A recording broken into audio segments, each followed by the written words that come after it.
for the best coverage of the Jazz, Utes, and Cougars is right here on The Zone. This is JJ and Alex, presented by G2G Bars on 97.5, the KSL Sports Zone.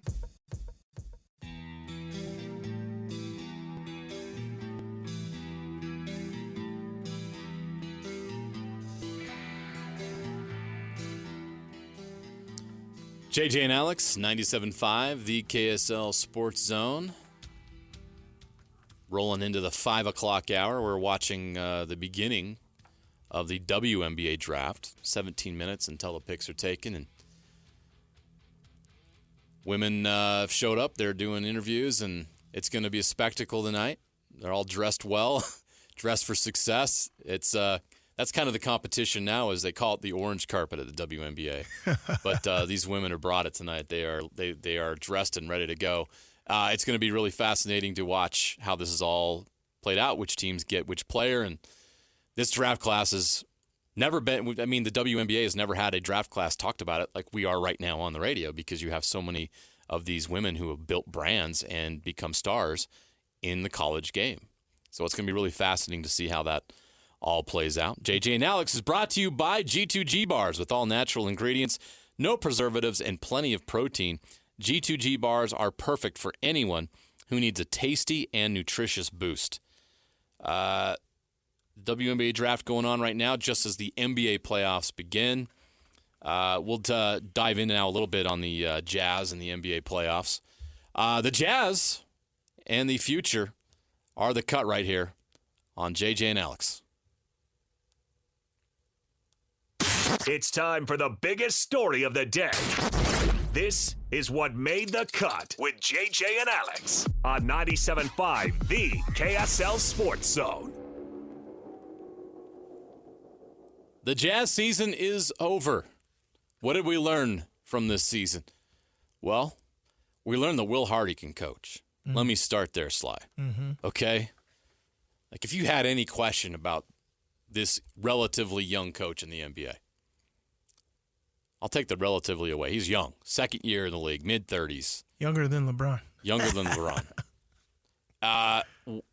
He has earned respect around the league.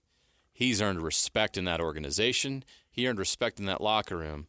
And I can't think of, there's probably some guys, but just off the top of my head, I can't think of an NBA head coach thrust into the situation he's been in his mid-30s, first chance to coach an NBA team, and he's had to deal with all the twists and turns that have been thrown his way during a Utah Jazz rebuild. Playing good basketball, climbing up the standings, and then having personnel moves made that completely change your roster. He has no control over. And suddenly he's got to figure out how to coach this new situation and new players without the old players that he had and worked with and developed chemistry with. I mean, how many personnel the Jazz had over the last 2 seasons that have been on that roster? I mean, it's more than 50 guys. And he's had to balance it all and figure it all out. And he's had to handle every kind of scenario you'd think of that a young coach could be thrown at. And it's just tremendous what he's been able to accomplish. Excited now to have Alema Harrington join the show, the host of Jazz Game Night, KSL alumni, former BYU football player. I could go on and on, Alema. So many things I could use to introduce you. Welcome to the show. Thank you very much. I appreciate it. Good to be with you. Hey, Alema. First thing I have to do this. I have to give you a shout out and a thank you. I don't know if you remember back in the day when you were at 960 with your show, you used to have me on every week. And I was young in the radio game at that point. I was just making guest appearances, and having me come on every week gave me an opportunity to get better at it and learn it. And now I'm in the fortunate situation where I'm co-hosting a radio show. And Alema, I got to thank you for that, because you gave me opportunities you probably didn't even notice or recognize. So thank you, Alema. Well, that's awesome. And I think we all have, found ourselves in those situations. I can say the same thing for Craig Bolerjack, who embraced me when I came into this market at Channel 5 in '96, and just very graciously allowed this kid from Hawaii, who only had a year and a half of broadcast experience, to get into the business. And and that leadership trickles down, and so I look at the guys that we have in our market, and we have a good group of talent and people that care about the market and the teams, from the Jazz to the college teams to the high school ranks, and you're very familiar with all of that. So I appreciate the contribution you're making. Thanks, Alema. Let's break things down in this season overall. Again, congratulations on another season. You and Mike Smith in the studio, that is a grind, and this year has been definitely different. How would you describe this Jazz season as you have a chance to kind of big picture look back on what it was? It wasn't easy for everybody, but it certainly was necessary as they try to get to becoming a championship team. Yeah, the interesting thing for me, and I speak to a degree for Mike. I don't speak for him, completely, but and Mike, you understand that he's coming from 19 years of calling Clippers games when they were not good. And I've had a couple of seasons in my 15 years on that desk where we had some rough seasons, weren't making the playoffs, and it's been hard. And we went through, obviously, that final stretch, losing 13 in a row before going 2-2 to finish out the season. And when you're recapping a game after another loss, then, it becomes tedious and hard, and you're trying to find storylines and positives. But it was easier for us this year than any time in my past experience. And Mike Smith, the same, in part because of the ownership and the people that were surrounding us, and including Will Hardy. And as you've been talking about, what he's had to go through in this season, it's so challenging as a relatively new head coach, new last year, second year this year, and to have all of the challenges that come your way, but handle it with grace. And it's real easy, and we see this outside of our market. It's real easy when you have spells like that, regardless if people understand that, okay, this is a process and this is a journey and this is part of it. It's really hard to keep the fan base and to keep your locker room. And Will Hardy did a masterful job, in my opinion, of being able to maintain the locker room. And that doesn't just happen with Will. It goes up to Justin and Danny and to Jim Olsen and, of course, to Ryan Smith and the ownership group, that they're able to establish a culture where you can take your lumps and still be able to power forward with, some grit, and believe that you guys are all in this together. Because it's so easy, man, to get a fractured locker room. And when that happens, man, it can get really ugly. And it never got ugly. And I was just talking with my brother earlier today. We're talking about, we're getting ready to do a presentation over at Skyridge High School tomorrow morning. We're talking about winning cultures. And this year, one of the themes was show love. And I don't know if this kind of, comes from organically, kind of grew out of Jordan Clarkson and kind of his mindset mentality, but he is the only holdover from the Quinn Snyder era. And you got a guy that just is, he's a fan favorite. He's an exciting player to watch. And when you have that kind of veteran leadership that is making sure that everybody understands that we're all in this together, it makes it a little bit easier. It's always hard when you go through losing seasons. It's certainly not the journey that you want. This is not the part of the journey you want to be on. Everybody wants to be on the part where you're making the playoffs and there's all kinds of stuff going on and excitement.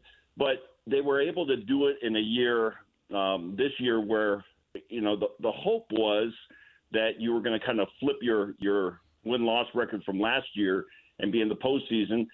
But you can't accelerate the process, and I think we all understood that. So for Mike, myself, Bowler, Big T, Holly, I think we were all understanding and on board and supported in the process of, okay, this is a journey. We're looking at other storylines, which we know, and there are so many positive storylines to focus on this year, from the rookies to the triple-double streak being or the lack of one being broken. And just, there are so many things that were part of this year that that made it easier for us. Because I've been through hard years where I was looking, and Thurl Bailey was my partner at the time, and we'd be looking at each other and it's like, man, we need to get a win here. And, this year was it was a joy, even in those doldrums when, we were losing 13 in a row. So it's been an enjoyable year in spite of the record. Yeah. Hey, Lema, this is Sly. It's good to talk to you. What's up, man. Sly? Nothing much, brother. Nothing much. So, I mean, hearing what you're saying and understanding that you've seen these bad years and you've taken stuff from it, if you could put your GM coaching, your kind of analyzing hat on right now, what are some of those things that you took from this year that you can see in next year? I know that offseason things need to happen. There are potential trades, pickups, et cetera, with the draft. Yeah. But, when I've talked to coaches before, there's little things. I mean, you've talked about Will Hardy keeping a good locker room, or the players staying intact, the triple-double aspect, alongside with the negatives that have gone on this year. What are some of the things that you feel confident in going into this next season that gives you hope?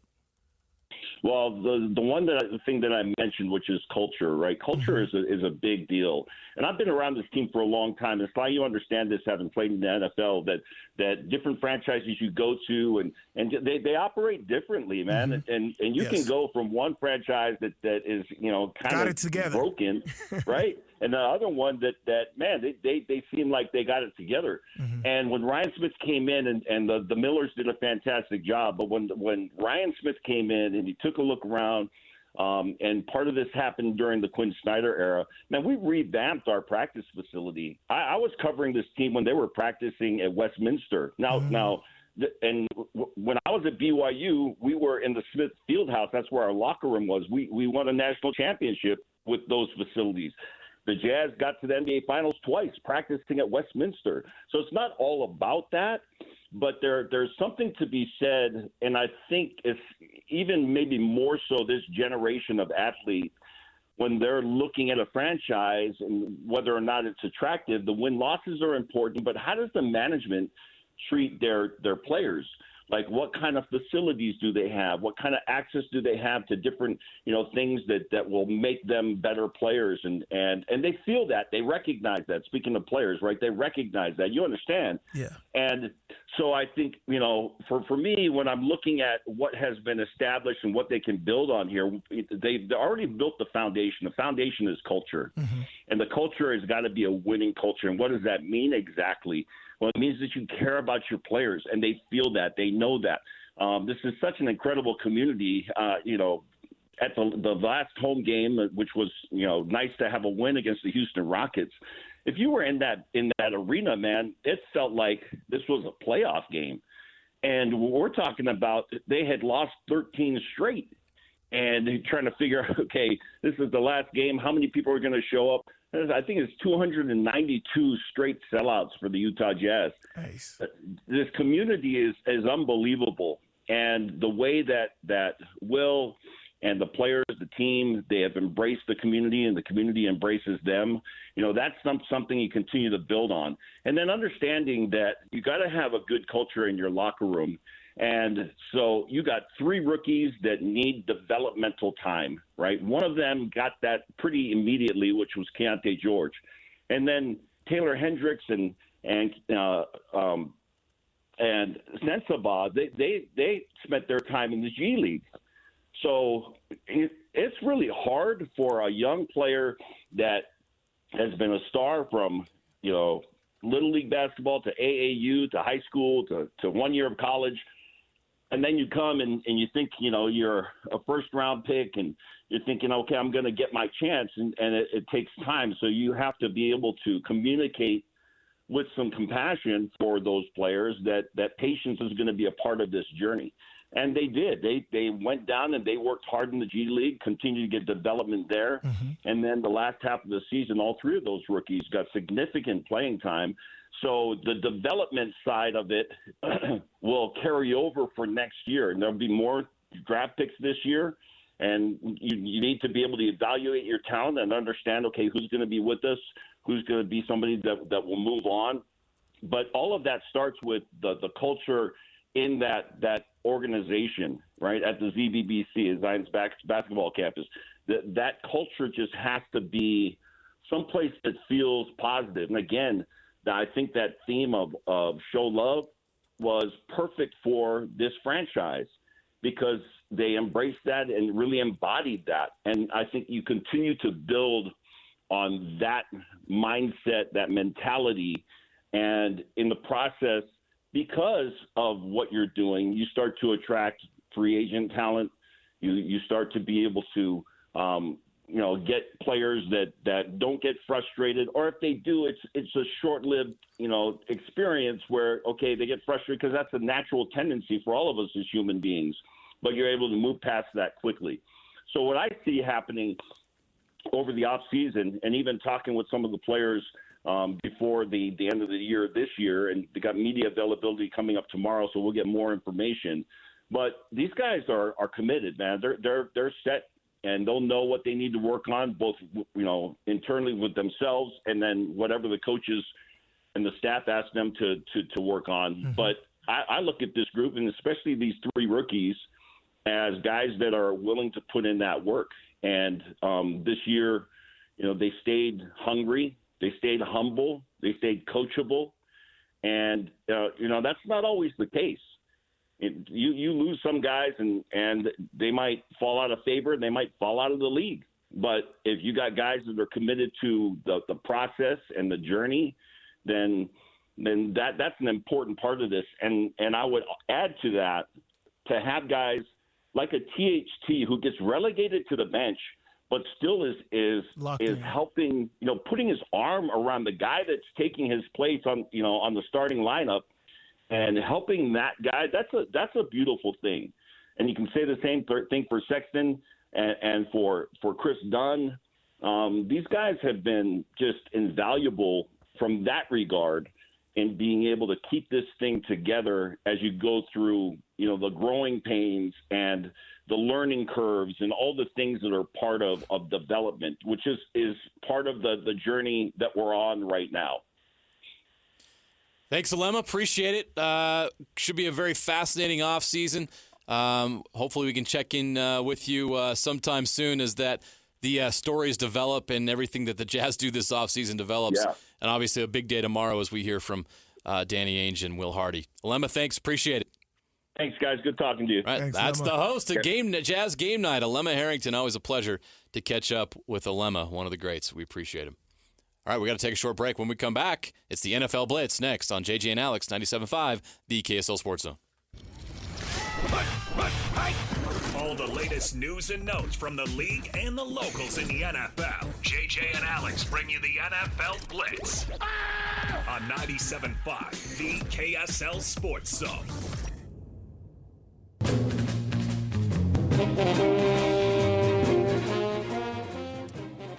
You know what that means. The music in your ear right now. It's that time of day. Each and every Monday, Tuesday, Wednesday, Thursday, and Friday here on JJ and Alex, where we break out the NFL Blitz. The NFL never sleeps. Neither do we. You know what? I'm going to change my alarm clock to this. My wife's going to wake up to this every single day. She's going to hate you. 6:30 in the morning. She's going to be 6 a.m. every day to this. Tell you, it would inspire me. Right? Get up. I can't speak for everybody. Count at the crack of dawn. You're just listening to this beat. It's perfect, right? It'll definitely get you into the gym, I bet. No doubt about that. Your wife may be it's my anthem. Not a fan of that. Oh, yeah. She's going to be. All right. Okay, Christian Espar's in the booth. He's producing today. Do I need to, is it time for our Rocky Mountain Chevy Dealers Play of the Week? Let's do it, man. All right. Before we get to the NFL news of the day, call us now to give us the Rocky Mountain Chevy Dealers Play of the Week we gave out this morning on DJ and PK. Be caller 12 now at 801-575-9663 and tell us the play to win a $20 Amazon gift card. With an impressive lineup of cars, trucks, and SUVs, it's no wonder the people are switching to Chevy at the Rocky Mountain Chevy Dealers. All right, Sly, here we go. Fast break style. While in the corner of the eye, we watch the WNBA draft as Caitlin Clark's about to be selected, but no surprise there. She's going to be the number 1 overall pick. The draft has now officially begun. How long do you stay on the clock when you know what you're doing? I would have already Your pick had. is in. Oh, The commissioner should already have the pick on this one. right. It's a no-brainer. Caitlin Clark should go number 1. A Heisman Trophy winner's getting paid. The Eagles have signed wide receiver Devontae Smith to a 3-year, $75 million deal. Ooh. $51 million guaranteed. This is, we're way past free agency. This is a little quiet deal here, but this is a big one, including Smith's 5th-year option and the new deal. He's now locked into Philly through the 2028 season. What do you think of that? That's awesome. Devontae Smith is tough, man. That was one of the only questions you had about him. Of course, he's skilled. He's a Heisman Trophy winner as a receiver, right? But is he tough enough to endure NFL season after season, hit after hit, be that number 1 guy? A.J. Brown is literally like, look, there's no number 2 receiver. He's receiver 1A and 1B over here.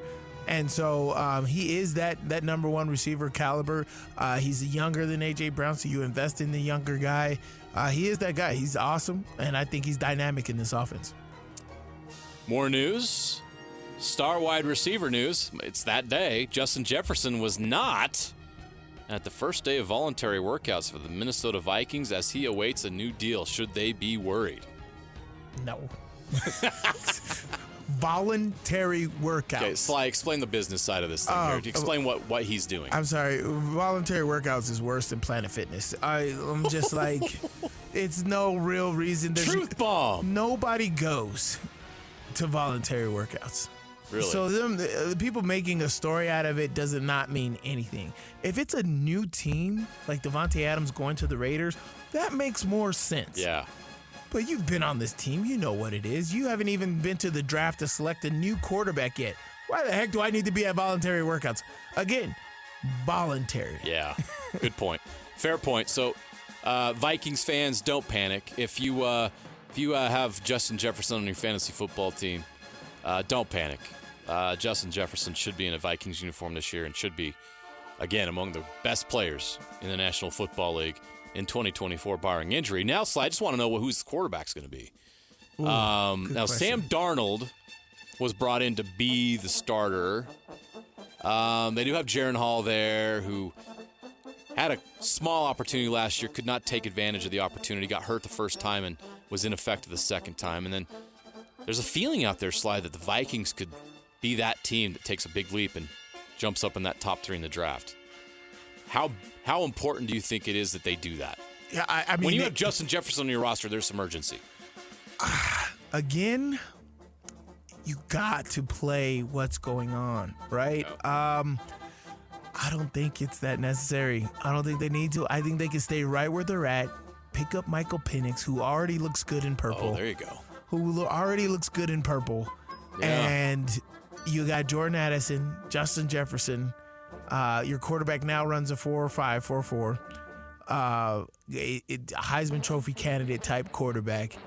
Can make all of the throws. Mature. Proven winner. Mature. You can stay there and still get it, retain all your assets without giving stuff up. I mean, the most you would do, you maybe wanted to exchange one position, right? Like in the draft, like maybe I move up to 11 and instead of staying at 12. But you really got to play the odds, because the bad part is what about, guys like the St. Louis Rams or the St. Louis, LA Rams stepping up. Rest in peace, St. Louis Rams. Right? Or, some of these other teams that need quarterbacks, jumping up in the draft. That's what you're protecting against. But I think that Michael Penix will be available for you there around 10, 11, 12. Absolutely.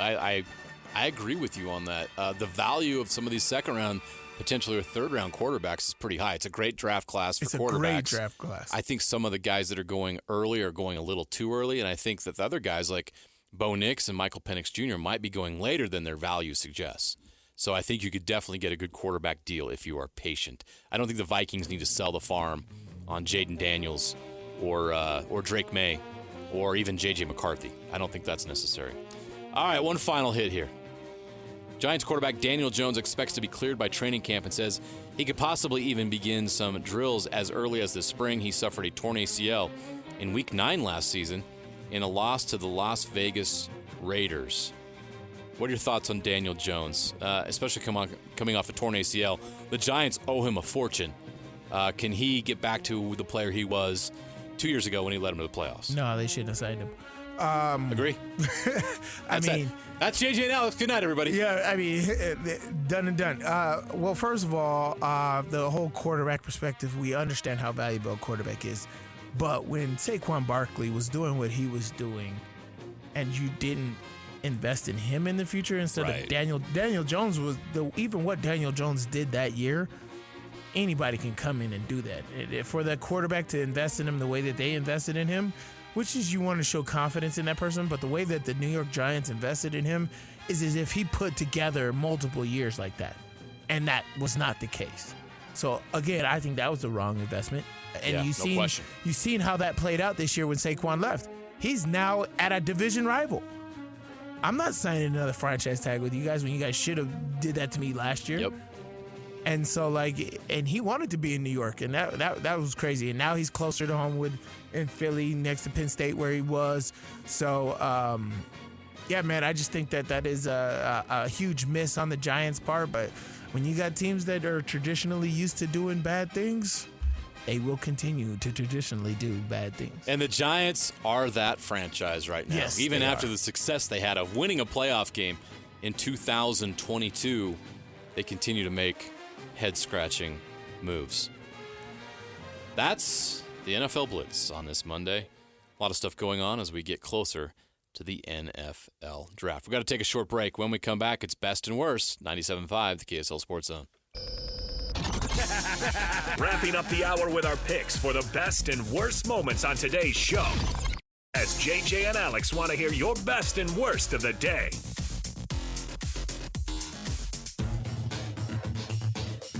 Welcome back, JJ and Alex, Jeremiah Jensen, Stevenson Sylvestor. The show rolls on here as we near the 6 o'clock hour. Right now watching the WNBA draft.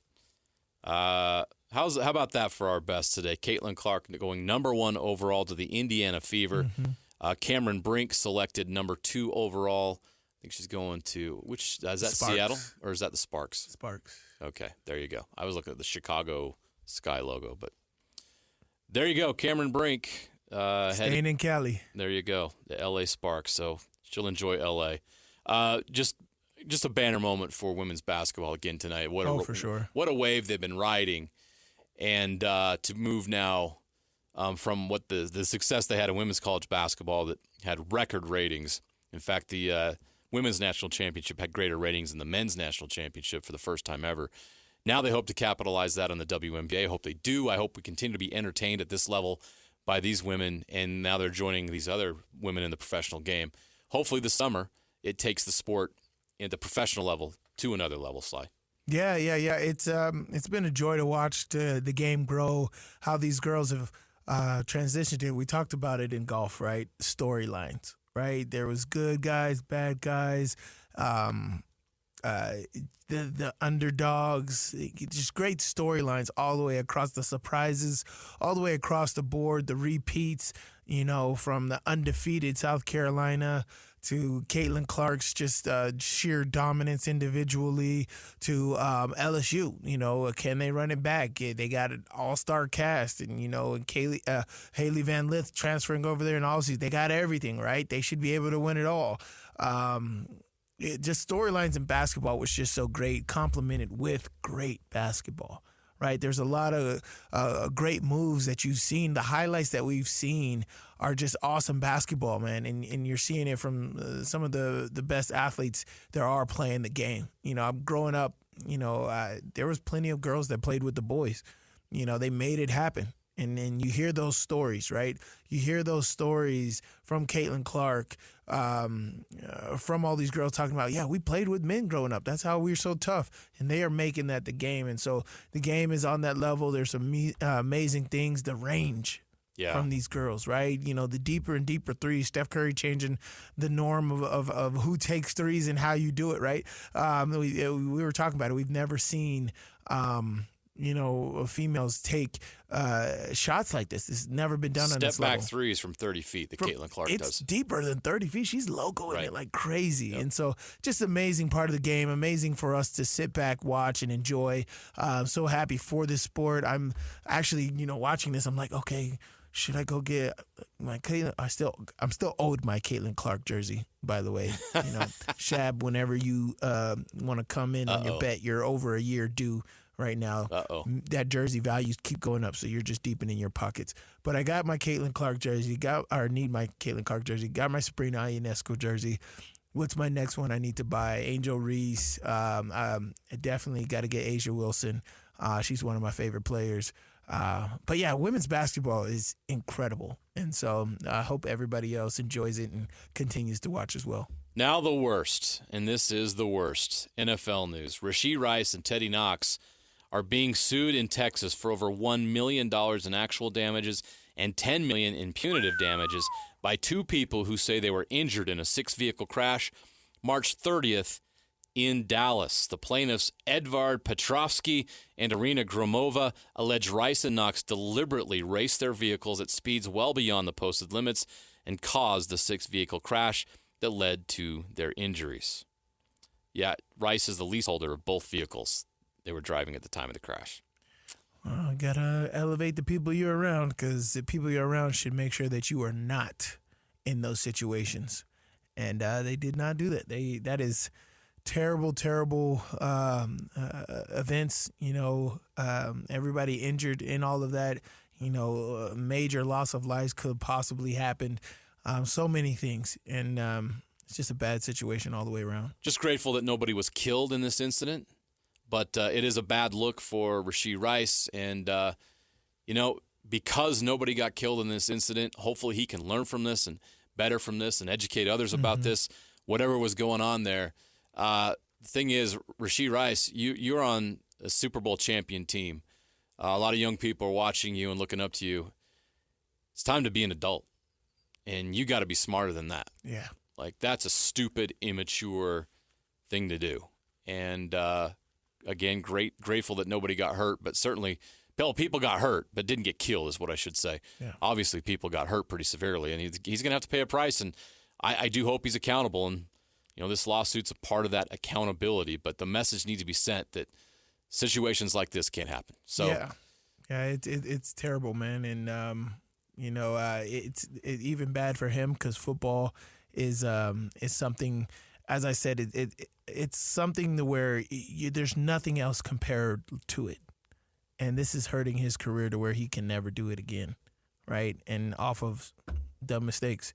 You could take so long to build up your reputation and get to where you want to go, and in an instant, it could be all taken away from you. Truth. Craziness.